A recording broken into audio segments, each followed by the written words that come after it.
In nomine Patris, Filii, Spiritus Sancti, Amen. Veni, Sancte Spiritus, repetorum cora fidelum et tu amoris in Dei accende. Emite Spiritum tuum et creabuntur et novamus. Oremus, Dies qui cora Filium Sancti, Spiritus rotazione locuvisti, da nomine Spiritu recta sapere, Deus sempre consolatione volere, perquisum Domum nostrum. Amen. Je vous salue Marie, pleine de grâce, le Seigneur est avec vous. Vous êtes bénie entre toutes les femmes et Jésus, le fruit de vos entrailles, est béni. Sainte Marie, Mère de Dieu, priez pour nous pauvres pécheurs, maintenant et à l'heure de notre mort, ainsi soit-il. Saint Joseph, Priez pour nous. Saint Ignace, Priez pour nos gardiens, nous. nos saints patrons, au nom du Père et du Fils et du Saint-Esprit, ainsi soit-il. Voilà. Donc les méditations vont aller dans une logique tout à fait simple. Donc on saute l'explication de l'examen particulier, là, donc le numéro 24, parce qu'on va en parler dans notre moment.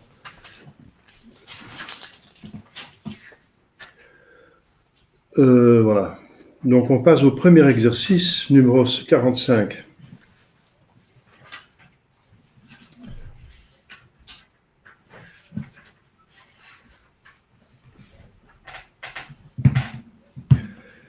Le premier exercice est la méditation selon les trois puissances de l'âme, bien sûr, comme je vous ai appris là.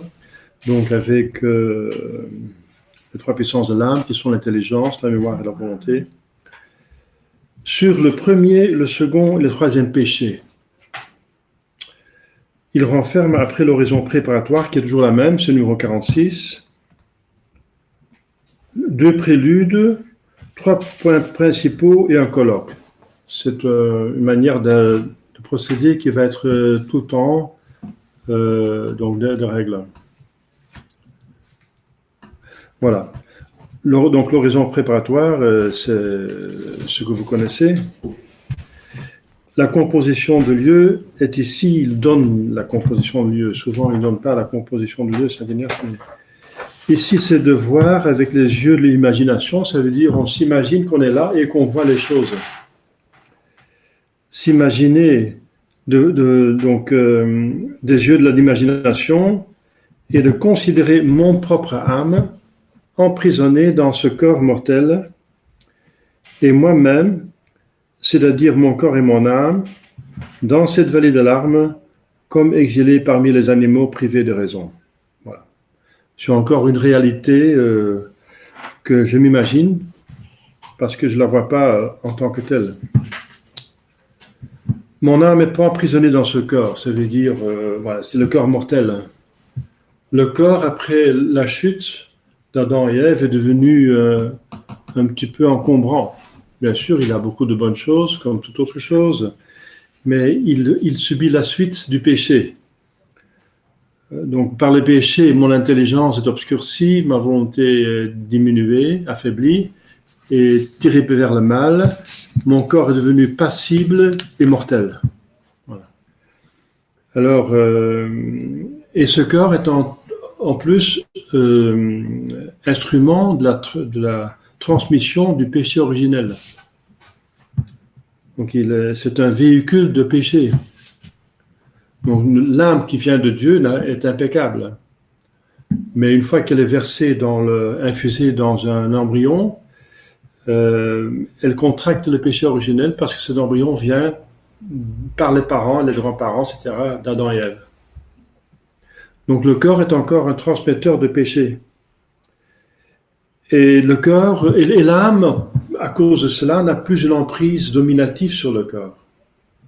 Par exemple, nous n'avons pas une domination sur notre fantaisie, sur les sentiments. On a encore une domination sur les muscles. On décide si on bouge, si on n'est pas paralysé, bien sûr, paralytique. Si on n'est pas malade, on peut décider de ses muscles, mais pas d'autre chose. Donc, nous n'avons plus cette emprise qu'ont eu Adam et Ève sur leur corps. Donc, pour toutes ces raisons, ce corps mortel est devenu une certaine prison. C'est Sainte Thérèse d'Avila qui dit qu'elle était dans une prison euh, horrible, enfin abjecte quelque part. C'est son corps qui l'invite à pécher. Beaucoup de péchés viennent du corps, pas tous les péchés. Hein. Le premier péché vient de l'esprit. L'orgueil, la désobéissance, la concupiscence. Mais il y a beaucoup de péchés qui viennent du corps.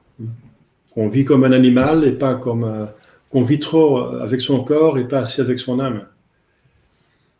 Voilà, donc la plupart des gens vivent comme s'ils n'avaient pas une âme. Ils sont des animaux. Donc, beaucoup de péchés viennent du corps et le corps a des mauvaises tendances. Le corps en demande trop. Il demande trop, il n'est pas raisonnable. Il faut tenir dans une continence, dans une modération, une prudence, une force. Il faut avoir une force pour gérer son corps. Parce que, voilà, il y a la gourmandise, la luxure, il y a la paresse, il y a la lenteur qu'on visse, hein, donc, qui est le contraire de la ferveur. Donc, dans ce sens, le corps est comme une prison de l'âme. Et Jésus dit aussi lui-même, l'esprit est prompt, mais la chair est faible. Donc la chair est faible. Donc on ne fait pas toujours ce qu'on veut parce que le corps nous tyrannise parfois. Donc voilà, donc notre âme est emprisonnée de cette façon-là dans ce corps qui n'est plus le corps d'Adam et Ève, mais un corps après la chute. Et je vois donc moi-même, mon corps et mon âme, dans une vallée de larmes. Lacrimarum valley. Ça veut dire que nous avons perdu le paradis terrestre. Le paradis terrestre existe encore, mais il est caché par un ange, inaccessible. Et nous sommes dans une terre qui est maudite à cause du péché. À cause du péché, la terre donnera des ronces. Il faut travailler la terre à la sueur de votre front pour avoir le nécessaire. Donc le travail est devenu pénible à cause de ce dent j'étais sur le domaine de l'homme. L'homme a abusé des créatures. Donc les créatures vont être une occasion de peine. Pour la justice, de demande réparation. Donc nous sommes encore dans un monde, dans une monde où il y a des croix, il y a des problèmes, il y a des contretemps, il y a des maladies, il y a des accidents, il y a des catastrophes, il y a toutes sortes de choses qui ne vont pas comme nous voulons, comme nous souhaitons. Voilà, donc nous sommes dans une vallée de larmes. Ça veut dire on va pleurer parfois à cause des contretemps qu'on a sur terre. Et tous les problèmes viennent du péché. Hein. Il n'y a pas de problème qui vienne de Dieu. C'est pas Dieu qui nous fait pleurer.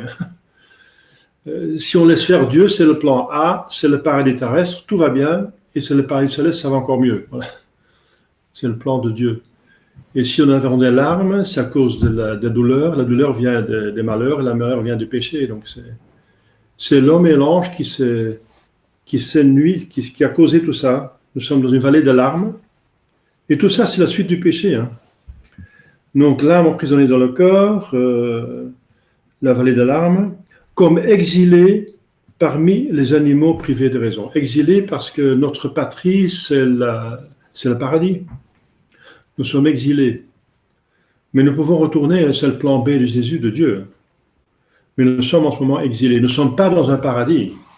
Tout le monde le sait. Hein. Si, le diable propose des paradis comme le communisme, le capitalisme, tous les ismes, mais ce sont des mensonges, ce sont des tromperies. Donc nous sommes exilés parmi les animaux privés de raison. Pas seulement les animaux qu'on connaît, mais les hommes qui n'utilisent pas leur intelligence, leur bon sens et leur foi sont comme les animaux. Pire que les animaux qui ont encore leur instinct. Donc nous vivons parmi des hommes qui pêchent, qui sont pécheurs, sans les juger. Il ne faut pas juger, mais on constate que tout ne va pas comme il faudra.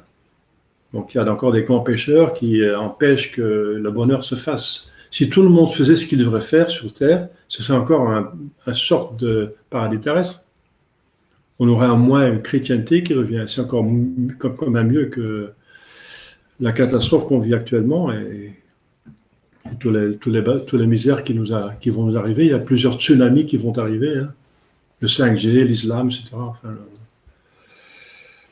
que les tsunamis qui vont tomber dessus, eh bien, c'est encore par des hommes, organisés par des hommes pécheurs. Voilà. Des animaux privés de raison. Nous sommes animal, raisonnable. Cet homme a dit, la définition de l'homme, c'est animal raisonnable. Animal parce qu'on a un corps, raisonnable parce qu'on a une âme. La raison vient de l'âme. La raison, c'est la preuve qu'on a une âme. Animal raisonnable. Mais s'ils n'utilisent pas leur raison, ils sont des animaux irraisonnables, donc animaux privés de raison. Voilà. Ils n'utilisent pas le bon sens et pas la foi. Nous avons deux lumières. Et si on ne les utilise pas, donc voilà, c'est la situation dans laquelle on se trouve si on fait abstraction de la grâce. Donc on regarde seulement le péché, la suite du péché. Donc on ne voit pas encore le plan B parce que ça vient de Dieu. On veut voir maintenant la malice du péché pour plus le commettre. On essaie d'avoir une horreur du péché. Parce que si on déteste le péché, on ne va plus le faire. Voilà. C'est cette méditation parce qu'on a compris que le péché, c'est ce qui empêche d'aller vers le but. C'est le ciel pour lequel nous sommes créés. La seule chose qui peut nous empêcher, c'est l'abus des créatures qu'on a vu sur la deuxième méditation. Et l'abus des créatures, c'est justement le péché. Et maintenant, on va se concentrer sur le péché pour s'empêcher de pécher. Donc, d'avoir l'horreur, de voir la laideur du péché et de le détester, de s'en distinguer, de se distancier, de l'abhorrer. Hein. C'est ça le but. Et vous dites c'est négatif. Oui, mais si on est négatif contre quelque chose de négatif, le résultat est positif. C'est mathématique. Hein? Donc, négatif multiplié par négatif, c'est positif. Si on est positif envers ce qui est négatif, quand on va être décandu, on va être amis avec tout le monde, avec tous les ennemis, et on va les apprécier dans leur erreur. Il y a des éléments de vérité et de salut dans toutes les religions, dans tous les péchés mortels contre le premier commandement. Parce qu'une fausse religion, c'est un péché mortel contre le premier commandement. Eh bien, on va voir les éléments de salut, de vérité dans tous les péchés mortels contre la première. C'est ça, Vatican II, d'être positif, hein, être ouvert, voir la positive, mais envers quelque chose de négatif. Positif multiplié par négatif, c'est négatif. Vous voyez là, le résultat, on connaît l'arbre à ses fruits, c'est la catastrophe.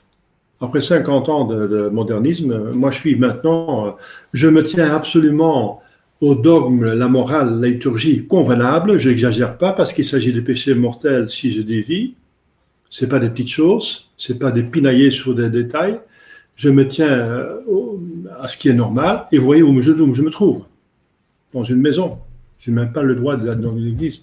Donc c'est quand même une crise énorme, énorme. Vous voyez le bâtiment où vous habitez, enfin vous êtes logé. Vous voyez, moi j'ai connu ça, c'était un catholique alors. Ça existe 1000 ans. Maintenant, il est en voie de disparition. Il y a encore quelques pères qui vont mourir bientôt. Donc on connaît l'arbre à ses fruits. Eh bien, la cause de cette catastrophe abominable, c'est d'être positif. Mais positif envers quelque chose de négatif. Voilà. De s'être ouvert, de ne plus condamner. Jean 23 dit on ne va plus condamner, on ne va pas faire la marâtre, on ne va plus condamner l'erreur. On va laisser passer, on va supporter par charité pour les frères séparés, ça veut dire les hérétiques et les schismatiques, on ne va plus condamner. Voilà. Donc l'hérésie a passé partout, hein. C'est évident. Et Jésus était très négatif, très très très négatif envers l'hérésie. Saint Jean-Baptiste aussi, il dit si vous ne vous convertissez pas, vous allez périr tous. Hein.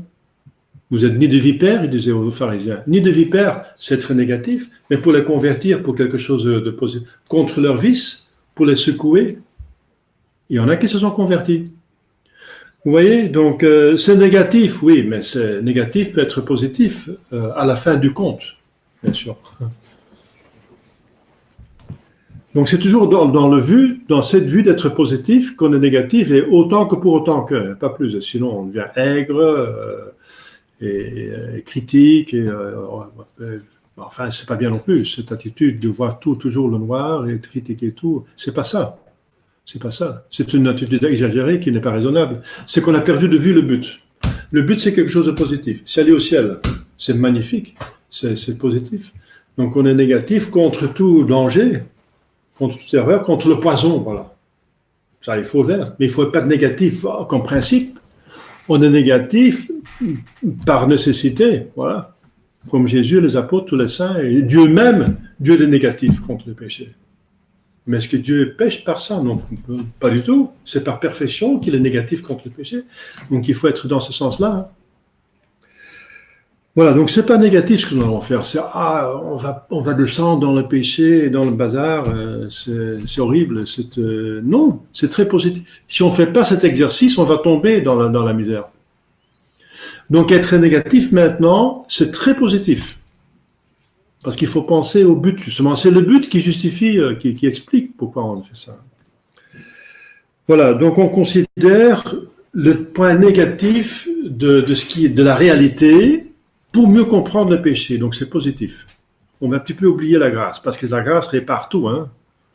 On ne peut pas considérer ça dans Saint François d'Assise. Là, on voit déjà presque le paradis terrestre. Il parlait avec les oiseaux. C'était presque le paradis terrestre retourné à cause de la grâce. Mais c'est pas, donc, vous voyez, il faut faire un petit peu abstraction de cela, hein, pour mieux comprendre la malice du péché, pour mieux détester, pour mieux de s'en défaire et ne plus le commettre, donc sauver son âme. C'est positif. Le second prélude consiste à demander à Dieu, notre Seigneur, ce que je veux et ce que dire concrètement. Donc, le numéro 46, c'est la grâce en général. C'est l'orientation générale. La prière de 46 demande finalement le principe et fondement, de vivre le principe et fondement, que tout soit dirigé vers le louange de Dieu. Voilà. C'est le principe et fondement. Mais alors on demande une grâce particulière. Envers les péchés, je demande la grâce de. Cette demande doit être conforme au sujet de la méditation, la grâce particulière. Dans la contemplation de la résurrection, par exemple, c'est tout à fait autre chose. Je demande la grâce de participer à la joie ineffable de Jésus-Christ glorieux. Dans celle de la passion, je demanderai la douleur, les larmes, les souffrances avec Jésus dans les tourments, parce que souffrir avec Jésus, ça vous donne aussi une Pâque, hein, avec Jésus. Donc encore positif. Dans la méditation présente, je dois demander la honte et la confusion de moi-même, en considérant combien est grand le nombre de ceux qui sont en enfer maintenant, actuellement, pour un seul péché mortel, dont ils ne sont pas convertis. Et combien de fois, moi, j'ai mérité d'être damné éternellement pour mes péchés, je ne sais pas. Tout le monde va voir par soi-même combien de péchés mortels éventuellement il a fait. Hein. J'espère que vous n'avez fait aucun péché mortel, mais bon, c'est à vous de voir. Un péché mortel, c'est dans une matière grave, un commandement important de Dieu, plein de conscience et plein de consentement. Voilà, c'est le péché mortel. Alors, voilà. Donc, par un péché mortel, effectivement, dont on ne se convertit pas, on mérite l'enfer. Voilà. Si on obtient l'effacement du péché mortel, tant mieux, alors voilà. Mais lui-même, un péché mortel vaut l'enfer. On va voir pourquoi, parce que le péché mortel s'attaque à une majesté infinie. Une majesté de Dieu, c'est contre sa volonté, contre sa bonté, infinie. Et voilà, donc c'est un mal infini. Et un mal infini demande une réparation infinie. Et puisqu'ils ne sont pas capables d'avoir une douleur infinie, en intensité, l'expiation de justice va être dans une infinité de temps. Voilà, de temps. Donc l'infinité du péché mortel va être expiée par la longueur du temps. Alors le premier point, voilà, donc je demanderai la douleur, les larmes, la souffrance avec Jésus-Christ dans les tourments. Dans la méditation présente, je dois demander la honte, la conviction de moi-même. Voilà, on vient de le voir. Je pense qu'il faut partir maintenant. D'accord. Bon, alors on arrête. On va reprendre la méditation demain matin. Donc c'est les préparations de la méditation. C'est bien.